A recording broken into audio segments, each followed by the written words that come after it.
Entrou alguém? Estão vendo?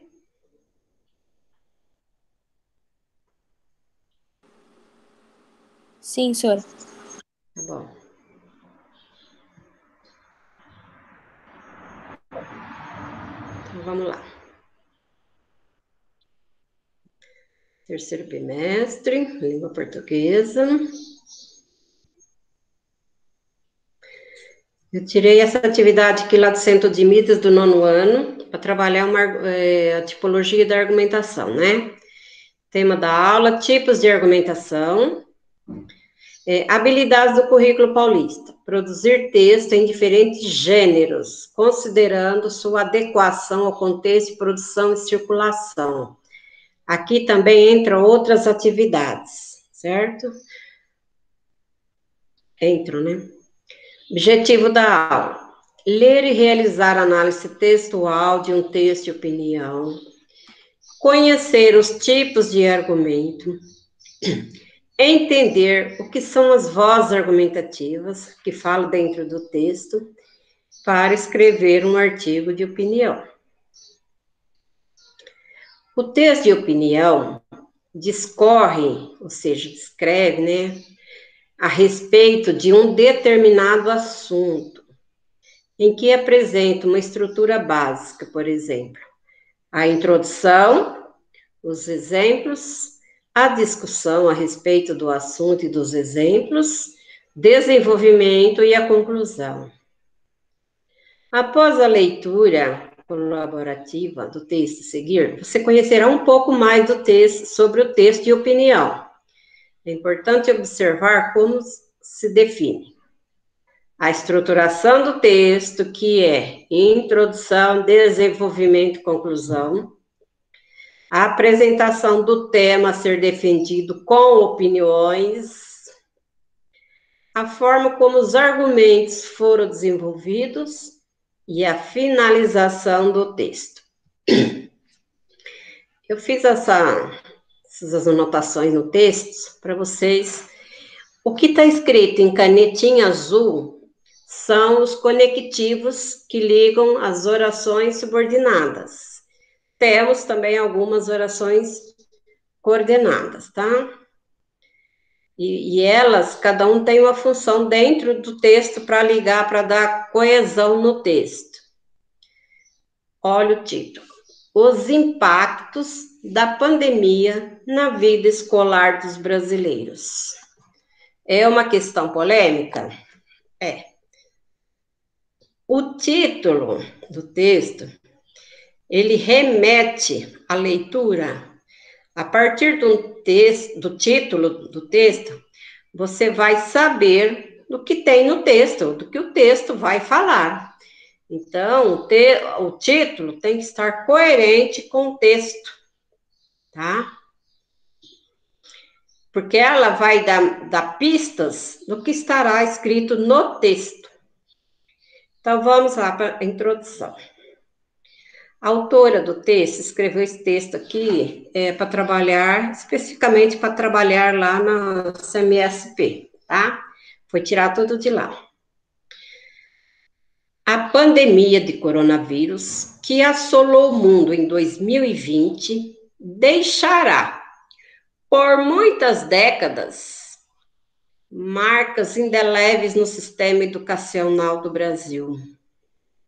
Apesar de já existir algum debate sobre esses impactos na vida escolar dos jovens brasileiros, essa discussão ainda está na superfície. Então, vamos lá. O título: Os impactos da pandemia na vida escolar dos brasileiros. No primeiro assunto, na introdução do texto, já está, a escritora colocou sobre esses impactos na vida escolar dos brasileiros. Ou seja, para escrever um texto argumentativo, primeiro você vai colocar o assunto no texto. E qual é o assunto? Os impactos da pandemia na vida escolar dos brasileiros. Vida escolar, tá? Então, ela, na introdução, ela jogou novamente o assunto dos impactos, certo? E duas coisas, a discussão, né, sobre esse assunto ainda está na superfície. Então, este é o primeiro parágrafo que está introduzindo o assunto no texto, que está de vermelho aqui, ó, são os parágrafos que são as argumentações, tá? Olha, voltando aqui. A escritora falou que vai deixar marcas indeléveis no sistema educacional do Brasil. Então, ela generalizou, ela pegou o país todo para falar disso. Só que a partir do desenvolvimento, ela vai começar a falar o que cada estado está fazendo, tá bom? Então, ela introduziu o assunto, generalizou. Agora ela vai começar a especificar. Ó, já começou o desenvolvimento. A argumentação. Alguns estados da União, alguns estados, né, brasileiros, separadamente, adotaram medidas paliativas visando menorizar o prejuízo. Nós vamos falar o tempo todo desses impactos como prejuízo no aprendizado, tá? Então, que certamente vai atingir o grande contingente de estudantes em todo o país. Generalizou de novo. Agora ela começa. O estado de São Paulo, primeiro este, já no princípio do isolamento social, organizou uma ferramenta virtual a fim de atender tanto os alunos quanto os professores em suas demandas de ensino, aprendizagem, ensino professor, aprendizagem aluno. Foram todos os estados? Não, começou a falar do estado de São Paulo. O que o estado de São Paulo fez? Criou o centro de mídias, né? Só isso foi suficiente? Não. Ele usou outras ferramentas, além da internet, né? Lá, as aulas online, temos as aulas na TV, que são apresentadas também na TV. Será que vai atingir todo mundo? Vamos ver mais para frente. Então, vou reler. Alguns estados da União, separadamente, adotaram medidas paliativas visando é com o objetivo de menorizar o prejuízo de aprendizado, que certamente vai atingir o grande contingente de estudantes em todo o país. O estado de São Paulo, já no princípio do isolamento social, organizou uma ferramenta virtual a fim de atender tanto os alunos quanto os professores em suas demandas de ensino e aprendizagem. Então, ela generalizou na introdução, retomou e agora vai especificar estado por estado. Então, vamos lá. O Centro de Mídias do Estado de São Paulo, CMSP, chega até a casa de alunos e professores, sem necessidade de internet, com aulas de formação de todas as áreas e disciplinas constantes no currículo paulista. Então, vamos lá. Como não precisa de internet? Porque esse programa também é apresentado pela TV. TV precisa de internet? Os canais que estão passando, não. E todos têm TV, pelo menos, né? Então, vamos lá, esse aqui, ela já foi baseada em exemplo. O que o Estado de São Paulo fez? O Estado de São Paulo criou o Centro de Mídias, né? Que chega à casa dos professores e alunos, sem necessidade de internet, com aula de formação em todas as áreas e disciplinas, constantes no currículo paulista. Ou seja, o que o currículo paulista ele exige para o ensino?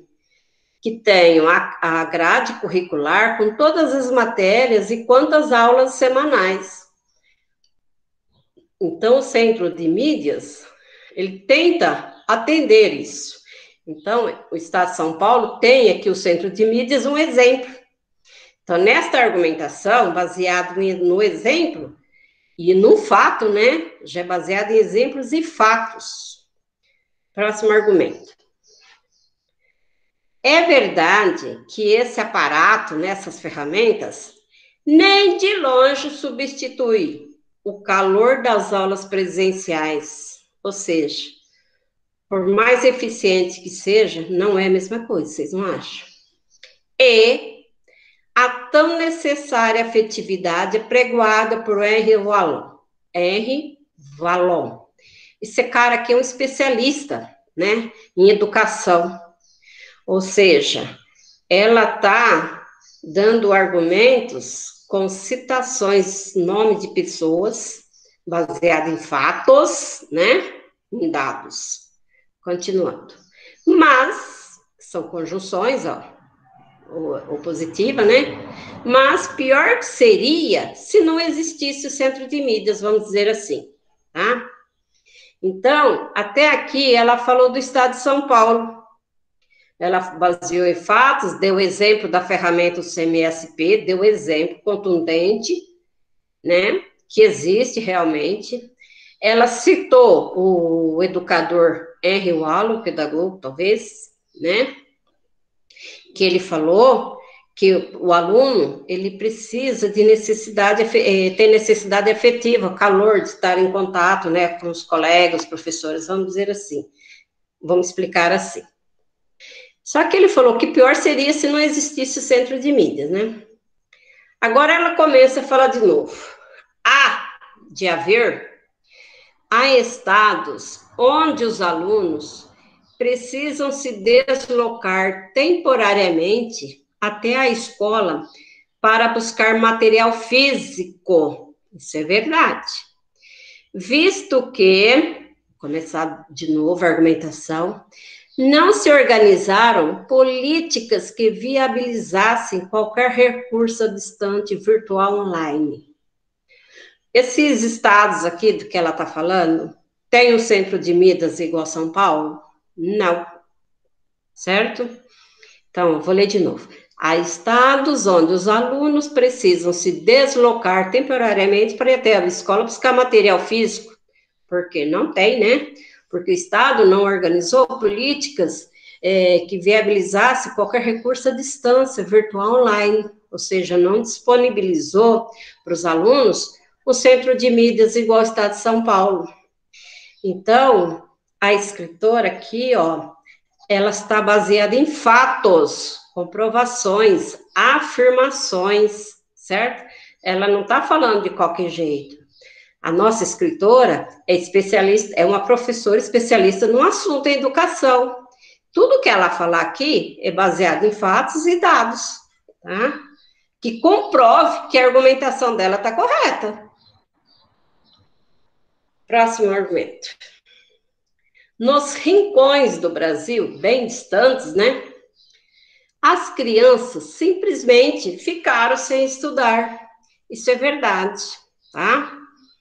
Dadas as impossibilidades, as impossíveis distâncias para chegarem até os recursos de ensino.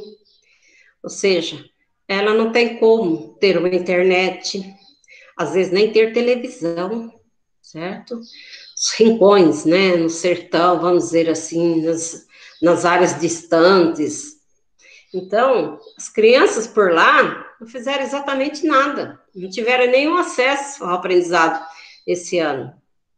Porque já começou em fevereiro, março parou, nós tivemos um mês e 10 dias de aula só. Então, o ano praticamente eles perderam aqui. Então, ela está falando que em muitos lugares as crianças sequer, ó, ela retomou de novo a generalização, ela falou no país, né, no Brasil, certo? Então, agora vamos ver o que ela fala no outro parágrafo. O futuro há de cobrar do Brasil a falta da importância dada a essa questão. que ela quis dizer aqui? Que nem todos os estados deram a mesma importância para a educação, igual o estado de São Paulo e outros, né? Principalmente porque estamos em face de 2 milhões de professores afastados de suas aulas, tentando atender seus alunos remotamente. Ponto e vírgula, ó, uma enumeração aqui. Primeiro ela falou uma coisa, os professores estão afastados. Agora, mais de 50 milhões de alunos que, até aquele momento, só viam a tecnologia como meio de diversão. Ponto e vírgula, ela está enumerando.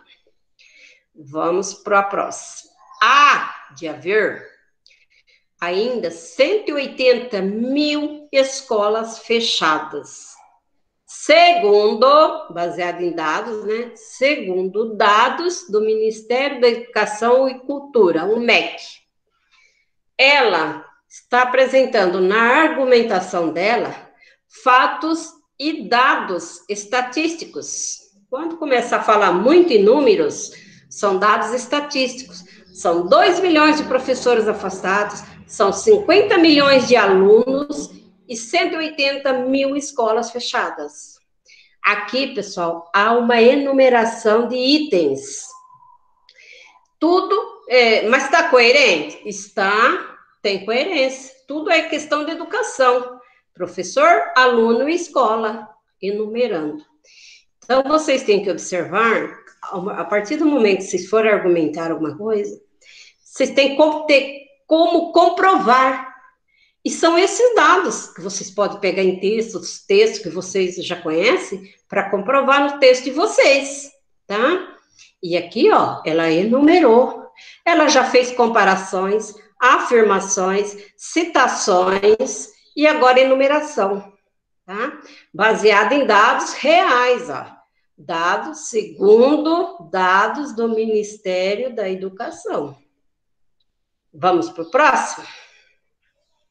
Aqui é a conclusão, pessoal. Já está chegando no final do texto. Assim, ou seja, ela observou tudo o que aconteceu, que os estados fizeram, para continuar. Assim, temos, olha essa palavrinha, temos. Ela está dando opinião pessoal sobre o assunto?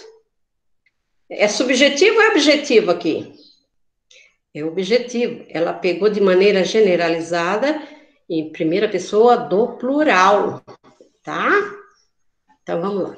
Assim, temos uma máquina educacional de proporções gigantescas que não conseguiu cumprir aquilo a que se propôs presencialmente. Ou seja, todo esse aparato, todas essas ferramentas, todo esse acesso à internet, TV, YouTube, tudo isso não conseguiu cumprir aquilo que se propõe presencialmente em sala de aula, tá?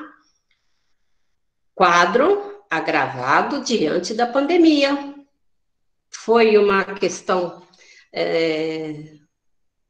polêmica, certo? Muito questionável. Tem gente que está falando que é para voltar, outros não. É uma questão polêmica. Só que a máquina educacional não está conseguindo nem 30% do que se é necessário presencialmente, certo? Então, ó, ela está somando ideias até aqui.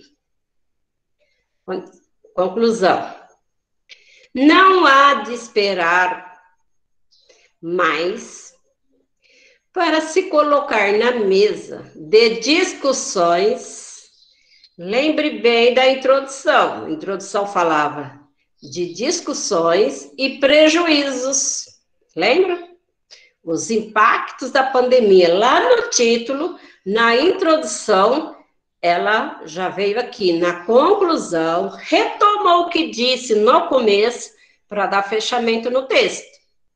Isso aqui está tudo coerente. Tudo que ela falou aqui está relacionado à educação. Então, vamos lá. Não há como esperar mais para se colocar na mesa de discussões os prejuízos de aprendizado que foram absorvidos por essa massa de crianças e jovens neste fatídico ano.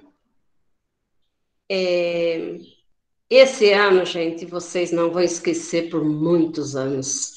Você estiver lá ensinando os filhos de vocês, vocês vão falar, em 2020 aconteceu isso, não pudemos ir para a escola ficou fechada, tivemos aulas pela internet. Vocês vão explicar isso para o filho e para o neto de vocês, jamais esquecerão, certo? Esses acontecimentos trágicos de 2020. Então, vamos lá, fechando.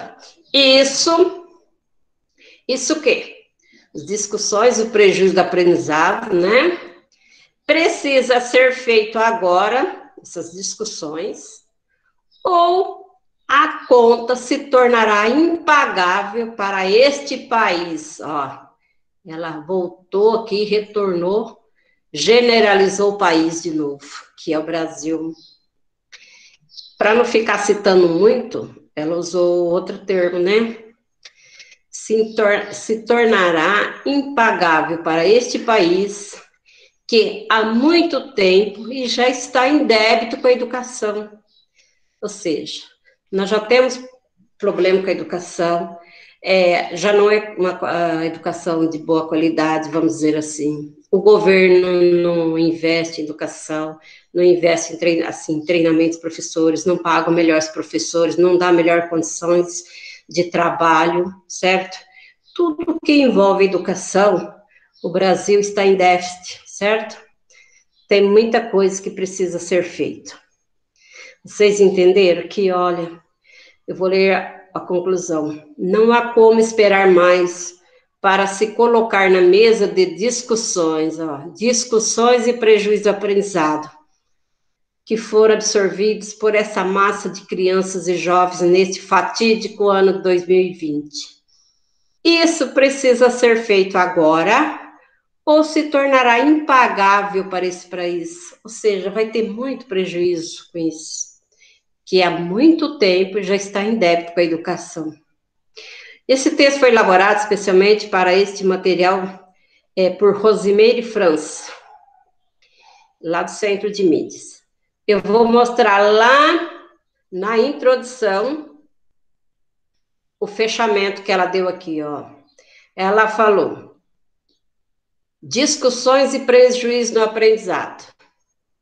Título: impactos, né? Vida escolar do brasileiro falou o tempo todo.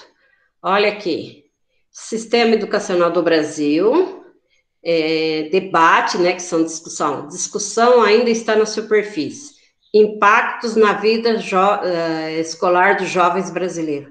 Ou seja, lá na conclusão dela, ela retomou a introdução e fechou o texto.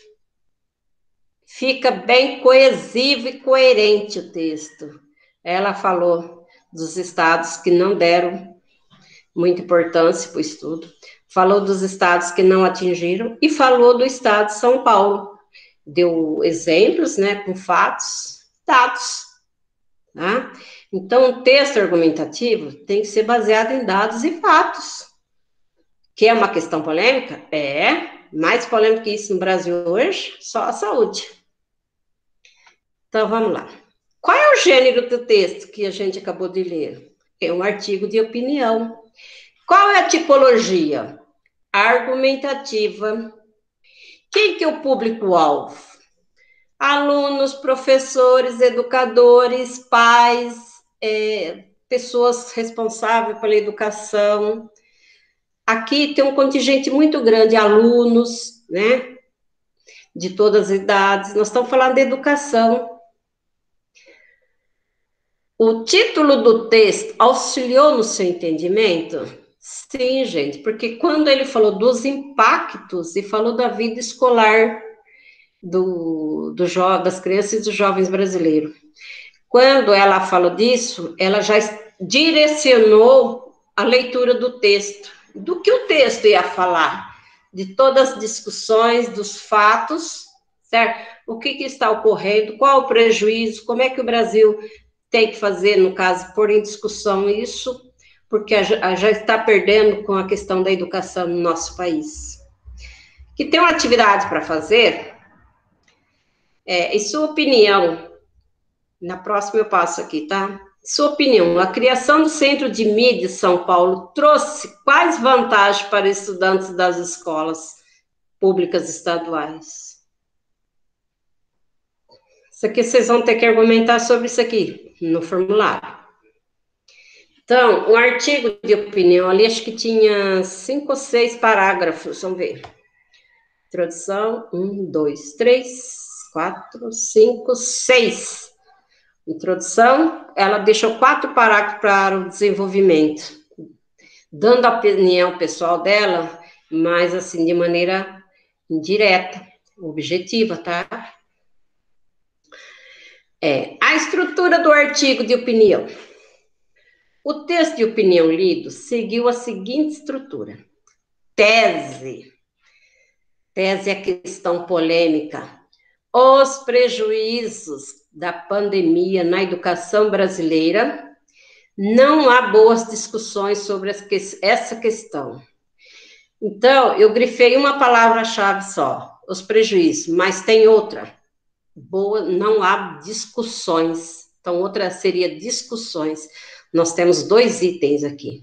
Precisa de uma para resolver a outra.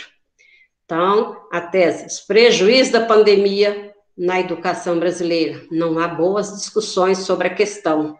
Então, esse é o tema. Quando a gente começa a falar lá dos estados, são assuntos de cada item, no caso, né? Mas o tema, ele é geral. Argumentação, são os argumentos, que é o desenvolvimento. Então, a tese, já na introdução, os argumentos, que é no desenvolvimento, e a finalização, que é a conclusão, com proposta de intervenção, ou às vezes não. Os argumentos, a apresentação de estados que sinalizaram ações para atender os estudantes. Ela falou do estado de São Paulo, falou do estado que não conseguiu atingir, e falou dos estados que não ligaram para isso, que muitas crianças simplesmente não teve nada nesse tempo de pandemia. Aqui, ó, e outros não deram conta, não conseguiram, ou não deram conta, ou não deram a devida importância para isso. Alguns estados da União adotaram medidas paliativas, ou seja, momentâneas, né? Para resolver alguma coisa rápida, assim, de momento. Então, ela falou que cada um tentou fazer alguma coisa e outros nem se importaram, não deram tanta importância a alguns estados brasileiros. Finalização. Propõe urgente necessidade de discutir. Lembra que ela falou na discussão, na conclusão, que ela retomou a introdução e o título. Na introdução, ela falou isso. Necessidade de discutir, discussão. E aqui ela fala ainda em buscar soluções para antever, atender e reparar, principalmente isso, reparar os danos causados pela pandemia à educação do Brasil. Então, esses danos causados à educação, certo? Então, ó, quando eu peço para vocês trabalharem, se vocês desenvolverem bem, um artigo, um parágrafo só seria suficiente. Ela usou 4 para explicar, pormenorizar cada estado, o que ela estava falando, certo? Então, vamos para frente. Aqui. Argumento é aquilo que atesta a veracidade de algo, veracidade, verdadeiro, de algo, com provas e indícios. Provas são baseadas em fatos, dados estatísticos, que são evidências, tá? Que é verdadeiro, gente, veracidade. Então, nós temos tipos de argumento, de autoridade. Essa pessoa que escreveu, provavelmente ela seja uma professora educadora, Ela tem autoridade no assunto. Quando a gente fala em autoridade, não é só um policial, um delegado, não. Pode ser um doutor em letras, pode ser qualquer área, qualquer pessoa que entenda do assunto é uma autoridade. O professor é, certo? Uma autoridade no assunto. Então, o argumento de autoridade, ele valida a tese, né, defendida pela credibilidade atribuída à palavra de uma autoridade. Quando ela, além dela ter conhecimento, ela falou lá do Henri Vallon, ela citou uma outra autoridade na educação, certo? Ou um especialista no assunto abordado, pode ser um jornalista, pode ser um professor, qualquer pessoa, no caso aqui, que entenda do assunto, é uma autoridade especialista. Aí nós temos o de exemplificação. O argumentar recorre a exemplos para amparar a tese. Ele deu um exemplo lá que o Estado de São Paulo criou centro de mídias, para ela falar nos prejuízos da educação, o que o Estado de São Paulo tentou fazer, certo? De evidência. Evidência reforça a tese, o assunto que foi apresentando dados e fatos. Quando falou naquele que foi enumerando, né? Sei quantos mil professores, 50 milhões de alunos, 180 mil escolas, coisa assim, são evidências, gente. Isso aí é fato. É dado, né? São dados estatísticos. O argumento por causa e consequência. O argumentador apresenta uma causa e a consequência da sua tese. Então, a causa, o prejuízo na educação, o não acesso à educação. E qual vai ser a consequência disso, hein, gente? Onde que estão discutindo? Vai ser lá na frente. A gente vai ver a consequência disso tudo.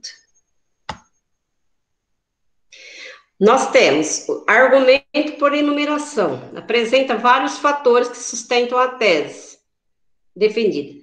Lembra lá onde que eu falei lá do ponto e vírgula? Que ela estava enumerando. Ela enumerou professores sem aulas, alunos sem aprendizado e escolas fechadas. Ela enumerou, fez uma enumeração. Argumento por comparação. Pretende convencer com base em fatores de semelhança ou analogia. Quando ela compara, por exemplo, um estado com outro. Um estado fez isso, outro não fez aquilo. Há os fatores de semelhança evidenciados nas apresentações utilizadas, certo?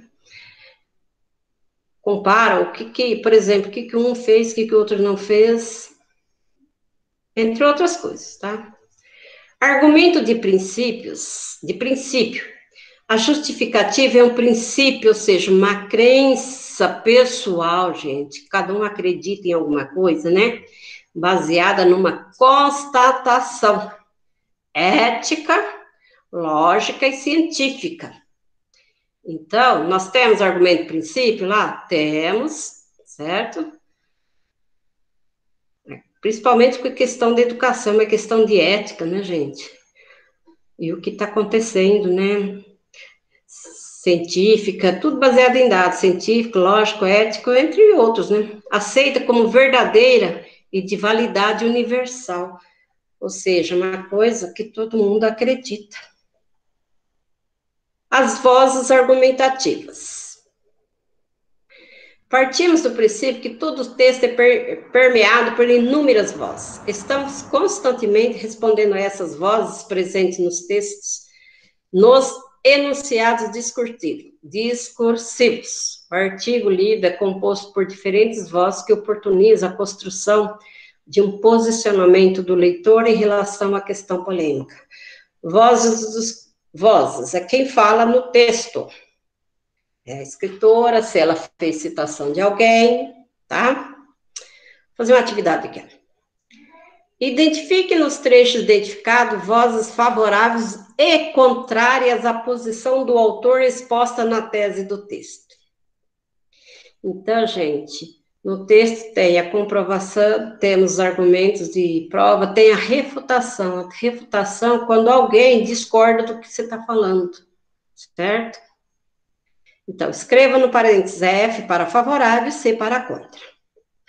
O Estado de São Paulo, já no princípio do isolamento social, organizou uma plataforma a fim de atender tanto alunos quanto professores em suas demandas de ensino-aprendizagem.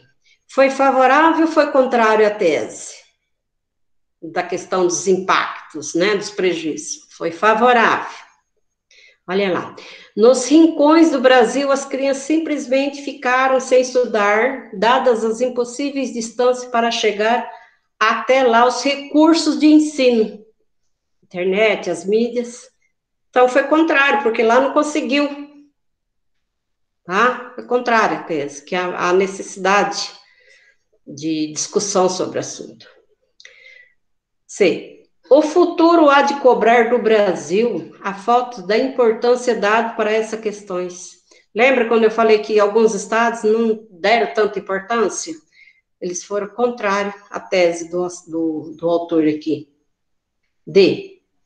Alguns estados da União, separadamente, adotaram medidas paliativas visando menorizar o prejuízo do aprendizado, que certamente vai atingir o grande contingente de estudantes em todo o país. Ele já foi favorável, porque eles adotaram medidas. Se deu certo ou não, já é outra questão, certo? Então, favorável e contrário à tese. Vocês têm que prestar atenção nessas coisas.